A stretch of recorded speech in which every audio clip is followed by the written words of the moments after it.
Magandang buhay! Naririto na naman tayong muli upang magdagdag ng kaalaman sa asignaturang Araling Panlipunan para sa ika-6 na baitang. Tayo ngayon ay nasa ikalawang markahan, Module 1, unang linggo, ikalawang aralin, ang pamahalaang sibil. Ako ang inyong guro, Teacher Tess Granada. Simulan na natin. Sa katapusan ng aralin, ang mga bata ay inaasahang masasabi ang kahulugan ng pamahalaang sibil. Maihahambing ang pamahalaang militar sa pamahalaang sibil. Masasagot at maisasagawa ang mga iniatas na gawain. Sige nga mga bata, tingnan natin kung may natatandaan pa kayo sa ating nakaraang aralin sa panahon ng pamahalaang militar. Kumuha ng inyong kwaderno o papel at tayo ay magbalik tanaw sa nakaraang aralin. Panuto. Kilalanin ang tinutukoy ng bawat pangungusap. Isulat ang sagot sa sagutang papel. Unang bilang. Patakarang ginamit ng mga Amerikano upang makuha ang tiwala ng mga Pilipino. Nahirang bilang kauna-unahang punong hukom na Pilipino. Ikatlong bilang. Ang Pangulo ng Estados Unidos na nag-utos na pairalin ang pamahalaang militar. Para sa ika-4 na bilang, ang kabuuang taon na itinagal ng pamahalaang militar. Ika-5 bilang, ang nagsilbing kumakatawan sa Pangulo ng Estados Unidos. Sige nga, atin ngang iwasto ang inyong mga sagot. Unang bilang, makataong asimilasyon. Ikalawa, Cayetano Arellano. Ikatlo, William McKinley. Ika-4, 3. At ang pang-5, gobernador militar. Magaling mga bata. Ngayon ay handa na kayo para sa ating susunod na aralin. Ang pamahalaang sibil sa pamumuno ni William Howard Taft. Nahirang nakauna-unahang gobernador sibil ng Pilipinas at naging Pangulo ng Komisyon ng Pilipinas o tagapagbatas si William Howard Taft. Kasama rin sa kanyang komisyon sina Trinidad Pardo de Tavera, Benito Legarda, Jose Ruiz de Luzuriaga. Napalapit sa damdamin ng mga Pilipino si Taft dahil sa kanyang makataong pamumuno. Ang kanyang patakarang ang Pilipinas ay para sa mga Pilipino ang siyang nagbigay daan na makuha ni Taft ang paggalang at paghanga ng mga Pilipino. Marami mang pagsubok at suliranin ang kinaharap sa ilalim ng kanyang pamunuan, ito ay hindi naging hadlang upang mapabuti niya ang kalagayan ng bansa. Ang pamahalaang sibil ay umiral sa kapuluan ng Pilipinas maliban sa Mindanao, Sulu at Timog Palawan. Ilan sa mga ipinangako ni Taft sa ilalim ng pamahalaang sibil ay ang mga sumusunod. Pagpapatigil ng labanan, pagsulong ng kapayapaan, at pagpapatatag ng pamahalaang lokal. Pagpapalaganap ng slogan na ang Pilipinas ay para sa mga Pilipino. Pagpapahalaga ng mga karapatang sibil at pagsasanay sa malayang pamamahala sa sariling bansa. Pagpapaunlad ng edukasyon at sanitasyon sa Pilipinas. Paghihikayat sa mga Amerikano na magnegosyo sa Pilipinas. Ang Komisyon ng Serbisyo Sibil ay ipinagtibay noong ika-19 ng Setyembre 1900. Itinadhana nito ang pagbibigay ng pagsusulit sa sinumang nais maglingkod sa pamahalaan. Maaaring makapagtrabaho bilang serbisyo publiko ang sinumang makakapasa sa pagsusulit. Maraming mga Pilipino ang nabigyan ng pagkakataon na makapagtrabaho sa pamahalaan tulad nila Cayetano Arellano na punong mahistrado ng Korte Suprema at naging kagawad ng Komisyong TAP sina Dr. Trinidad H. Pardo de Tavera, Benito Ligarda at Jose Ruiz de Luzuriaga. Binigyan ni Taft ng pagkakataon ang mga Pilipino na mapalawak ang pakikilahok sa pamahalaan. Matapos ang panunungkulan ni Taft, sumunod sa kanya sina Luke E. Wright, taong 1904 hanggang 1906, Henry C. Ide, taong 1906 hanggang 1907, James F. Smith, taong 1906 hanggang 1909, at William C. Forbes, taong 1909 hanggang 1913. Mga patakarang pinatupad ng Estados Unidos sa Pilipinas. Ang pangunahing patakaran ay mapasunod at makuha ang tiwala ng mga Pilipino ay ang makataong asimilasyon o benevolent assimilation. Naniniwala ang pamahalaang Amerikano na sa pamamagitan nito matuturuan at matutulungan ang mga Pilipino na mapaunlad ang kanilang pamumuhay at makapagtatag sila ng sariling pamahalaan.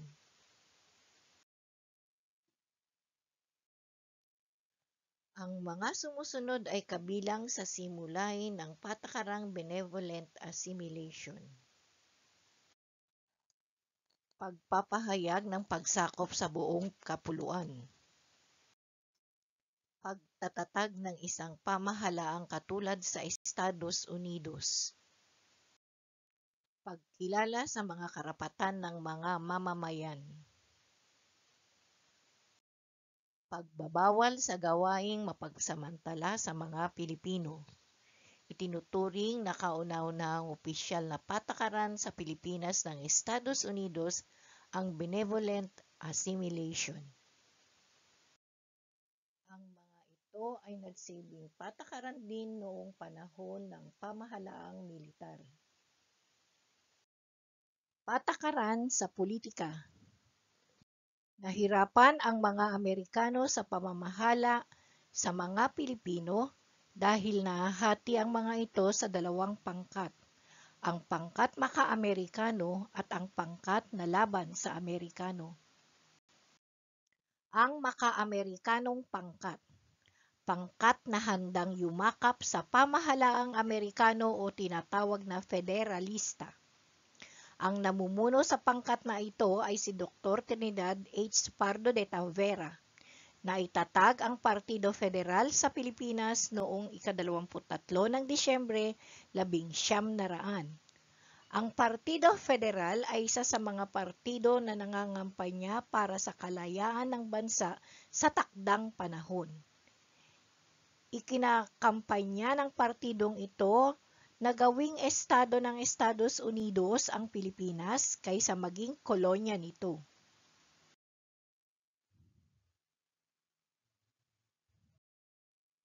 Ang pangkat na laban sa Estados Unidos o tinatawag na nasyonalista. Ito ay pinamumunuan ni Cecilio Apostol at Macario Sakay. Ang partidong ito ang nagtataguyod ng lubusang pagsasarili ng mga Pilipino. Patakaran sa lipunan. Ang mga Amerikano ay kinikilala sa pagtataguyod ng demokrasya, kaya kinikilala nila ang karapatan ng mga Pilipino. Ngunit sa umpisa, may mga batas silang pinatupad tulad ng Batas Sedisyon 1901. Subalit, pinairal pa rin nila ang pagkakapantay-pantay sa karapatan, panunungkulan at iba pa. Mga batas sa panahon ng pamahalaang sibil. Batas Sedisyon. Ang batas sedisyon ay isang batas na nagpaparusa ng kamatayan o matagal na pagkakakulong sa sinumang Pilipino na magsasalita, magsusulat laban sa Estados Unidos, magtatangkilik sa pagsasarili at paghihiwalay ng Pilipinas sa Estados Unidos. Mga batas sa pagsasarili. Gumawa ng paraan ang mga Amerikano upang unti-unting mailipat ang pamumuno at maihanda ang mga Pilipino sa pagsasarili. Ito ay sa pamamagitan ng patakarang Pilipinisasyon. Pilipinisasyon ang tawag sa unti-unting pagsasalin ng pamamahalang Amerikano sa Pilipinas ng kapangyarihang mamahala sa mamamayang Pilipino. May 4 na batas na pinagtibay upang mapalawak ang pakikilahok ng mga Pilipino sa pamahalaan. Ito ay ang mga sumusunod. Batas Pilipinas ng 1902 o Batas Cooper. Batas Jones ng 1916. Batas Hair House Cutting. At Batas Tydings-McDuffie. Ang Batas Pilipinas ng 1902. Ang Batas Pilipinas ng 1902 o Batas Cooper ay inihain ni Henry Allen Cooper. Pinagtibay ito noong 2 ng Hunyo 1902. Ito ay nagtakda sa pagbibigay ng karapatan ng mga halal na Pilipino na mamuno. Ito rin ang nagbigay sa mga Pilipino ng mga karapatan sa malayang pananalita at pagpapahayag, karapatang huwag mabilanggo dahil sa pagkakautang, pagiging pantay-pantay sa harap ng batas at kalayaan sa pagkaalipin. Ang Batas Jones ng 1916. Ang ikalawang batas tungo sa pagsasarili ng Pilipinas ay ang Batas Jones o Philippine Autonomy Act na itinaguyod ni William Atkinson Jones at nilagdaan ni Pangulong Woodrow Wilson noong 19 ng Agosto 1916. Ayon sa Batas Jones, nakikilalanin ng Estados Unidos ang kalayaan ng Pilipinas kapag mayroon na itong matatag na pamahalaan. Ang Batas Hair House Cutting. Ang Batas Hair House Cutting ay pinanukala ni na Senador Harry B. House, Kinatawan Butler Hair, at Senador Bronson M. Cutting. Tinagurian itong Batas Hair House Cutting. Ang batas na ito ang nagtatadhana ng pagbibigay ng kasarinlan sa Pilipinas pagkatapos ng 10 taon, pagpapanatili ng mga base militar ng Estados Unidos sa bansa, at ang pagpapataw ng buwis sa mga produktong iluluwas sa Estados Unidos ng Pilipinas. Ang Batas Tydings-McDuffie. Ang Batas Tydings-McDuffie ay inakda ni na Senador Millard Tydings at Kinatawan John McDuffie. Pinagtibay at nilagdaan ni Pangulong Franklin Delano Roosevelt noong 24 ng Marso 1934. Ang mga itinadhana ng batas na ito ay ang mga sumusunod. Ang 10 taong pamamahalang Commonwealth bilang paghahanda sa pagsasarili na itinadhana ng batas sa petsang Hulyo 4, 1946. Pagtatatag ng kombensyong gagawa ng saligang batas. Pagdaraos ng plebisitong magpapatibay sa saligang batas. Paghahalal sa mga mamumuno sa pamahalaang Commonwealth at pagkilala sa kasarinlan ng Pilipinas sa ika-4 ng Hulyo pagkatapos ng huling taon ng pamahalaang Commonwealth. Ang mga pagbabago sa panlipunang pamumuhay ng mga Pilipino noong panahon ng mga Amerikano ay nakatulong sa paghunlad ng bansa. Ayon sa mga Amerikano, ang mga patakarang pangkabuhayang kanilang inilunsad para sa kaunlaran ay isa ring paghahanda para raw sa di umanong nalalapit na pagsasarili ng mga Pilipino. Inahasahan kong pagkatapos ng araling ito ay mayroon kayong naragdag na kaalaman tungkol sa pamahalang sibil noong panahon ng mga Amerikano. Sa inyong sagutang papel o kwaderno, sagutin ang ating mga sumusunod na gawain. Panuto. Punan ng wastong titik ang bawat kahon upang makabuo ng salitang tinutukoy. Isulat sa sagutang papel ang buong salita. Unang bilang. Ito ay ginamit ng mga Amerikano upang makakuha o makuha ang tiwala ng mga Pilipino. Kalawa, ito ang batas na nagtatakda sa pagbibigay ng karapatan sa mga halal na Pilipino na mamuno. Ikatlo, nahirang na kauna-unahang gobernador sibil ng Pilipinas at siya rin ang naging Pangulo ng Komisyon ng Pilipinas o tagapagbatas. Ang batas na ito ang magpaparusa ng kamatayan o matagal na pagkakakulong sa sinumang Pilipino na magsasalita o magsusulat laban sa Estados Unidos. At ang ikalima, ang pamahalaang sibil ay umiral sa kapuluan ng Pilipinas maliban sa Mindanao, Sulu at narito ang mga tamang sagot sa ating unang gawain. Unang bilang, federalista. Ikalawang bilang, Batas Cooper. Ikatlong bilang, William Howard Taft. Pang-apat na bilang, Batas Sedisyon. Pang-limang bilang, Timog Palawan. Upang lubos na maunawaan ang ating aralin, lagi nating isa-isip ang mga sumusunod. Si William Howard Taft ang unang gobernador sibil ng Pilipinas. Ang patakarang ang Pilipinas ay para sa Pilipino ni Gobernador Sibil Taft ang nagpalapit sa kanya sa mga damdamin ng Pilipino.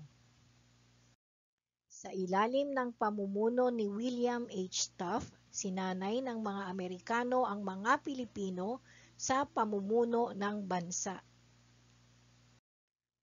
Ang gobernador sibil ay may kapangyarihang ehekutibo at lehislatibo.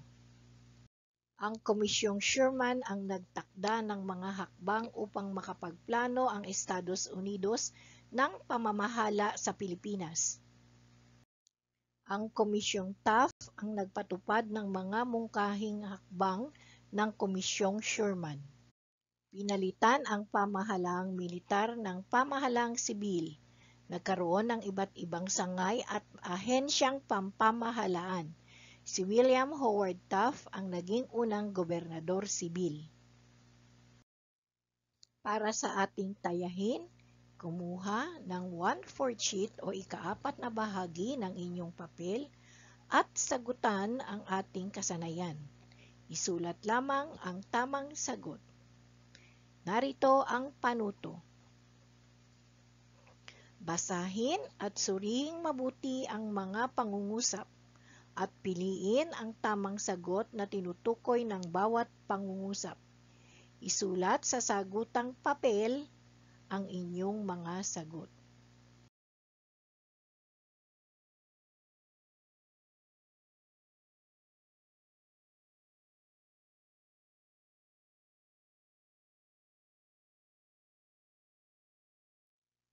Narito ang ating mga gawain.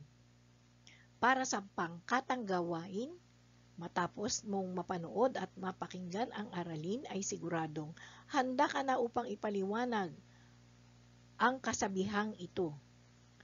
Ang gabay sa pamumuno ni Gobernador Sibil William Howard Taft ay ang Pilipinas ay para sa Pilipino. Ano ang ibig sabihin o pagkakaunawa ninyo sa kasabihang ito?